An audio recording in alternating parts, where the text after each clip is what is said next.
Hello, എന്തൊക്കെയാ വിശേഷങ്ങൾ? നവരാത്രി വിശേഷങ്ങളൊക്കെ എവിടെ എത്തി? ഞാൻ സാരിയൊക്കെ എടുത്ത് ഒരു നവരാത്രി പൂജയ്ക്ക് വേണ്ടി പോവുക കേട്ടോ. ഇവിടുത്തെ നവരാത്രി വിശേഷങ്ങൾ കുറച്ച് ഡിഫറെൻ്റ് ആട്ടോ, നാട്ടിലെ പോലെയല്ല. അതിന് വേണ്ടിയിട്ട് എൻ്റെ കൂടെ ഒരാൾ കൂടിയുണ്ട്. ആരാന്ന് നിങ്ങൾക്കിപ്പോൾ മനസ്സിലായിരുന്നു. എൻ്റെ നെയ്ബർ വീട്ടിൽ ഒരു ഗുലു വെച്ചിട്ടുണ്ട് കേട്ടോ. അത് കാണാൻ വേണ്ടി പോവുക കേട്ടോ. നവരാത്രി സമയത്താണ് ഇവരിവിടെ ഗുലു വെക്കുക. ഗുലു വെക്കുക എന്ന് പറയുന്നത് ഇതാണ് കേട്ടോ. 9 സ്റ്റെപ്പുകളിലായിട്ട് ഇങ്ങനെ പ്രതിമകളൊക്കെ അറേഞ്ച് ചെയ്ത് വെക്കും. കൂടുതലൊന്നും എനിക്കറിയില്ല കേട്ടോ പറഞ്ഞു തരാൻ വേണ്ടിയിട്ട്. നമ്മളെ നാട്ടിലെ പോലെ അല്ലാന്ന് മാത്രം പറയാം അല്ലേ.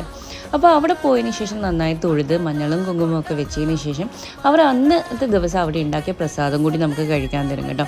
അതിനുശേഷം വന്ന സ്ഥിതിക്ക് ഒരു റിട്ടേൺ ഗിഫ്റ്റും തരും. ആ റിട്ടേൺ ഗിഫ്റ്റിന് താമ്പൂലം തരുവാന്ന് അങ്ങനെ എന്തോ കേട്ടോ പറയാം, കറക്റ്റ് എനിക്കറിയില്ല.